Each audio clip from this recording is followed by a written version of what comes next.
Hello' everyone, কি খবৰ? মই বহুত দিনৰ মূৰত ভিডিঅ' দিছোঁ। বহুত দিন ভিডিঅ' দিয়া নাছিলোঁ। এইটো আকৌ নতুনকৈ ষ্টাৰ্ট কৰিছোঁ। এইফালে মই কাটি লৈছোঁ দাংবডি আলু আৰু জাতিলাও আলু, যিহেতু এতিয়া মই চব্জি বনাই লওঁ। তাৰপিছত এইফালে দেখিছে নহয়, বতৰটো অকণমান ডাৱৰীয়া নিচিনা কৰিছে, তাৰে অকণমান ভিডিঅ' কৰি থৈছিলোঁ। তাৰপিছত এইফালে বাৰীখন দেখাই দিছোঁ। বাৰীখন মানে একদম হাবিয়ে হৈ গৈছে, পূৰা কচু ওলাইছে।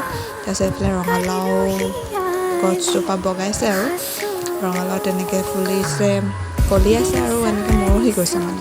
তাৰপিছত এইফালে ৰঙালাও এটা লাগি থকা দেখিলোঁ, তাকে আপোনালোকক দেখালোঁ। আৰু এইফালে ভিনী মানুহজন আৰু মায়ে মানে তামোল পাৰি আছিলে, তামোল বুটলি আছিলে আৰু বিচাৰি আছিলে। তাৰপিছত এইফালে যাওক, জলকীয়া জোপা দেখাই দিছোঁ। অকণমান জলকীয়া পকি আছে, এবাৰ নতুনকৈ লাগিছে, বহুত লাগিছে জলকীয়া। এজোপাতে বহুত লাগিছে, এজোপাই মানে পিছফালে আছে আৰু তলতে পদুনা দিছোঁ। এইখিনি এজোপা জলকীয়া জোপা। তাৰপিছত এইফালে কোৰ মাৰি থৈ দিয়া আছে জলকীয়া পুলি, যিহেতু মাছৰ কাৰ্টুনটো পচাইছোঁ মানে ডাঙৰ হ'লে মানে এটা ৰৈ দিয়া হ'ব। আৰু এইফালে দেখিছে নহয়, ৰাতিপুৱা ধেমেলীয়া কৰিলে আৰু এতিয়া পূৰা ৰ'দ দিছে। এইফালে বেটি কেইজনে কি কৰিলোঁ, ইমান গৰমত খেলি থকা দেখি ফেনখন দি দিলোঁ। তাৰপিছত আজিলৈ ব্লগটো ইমানেই।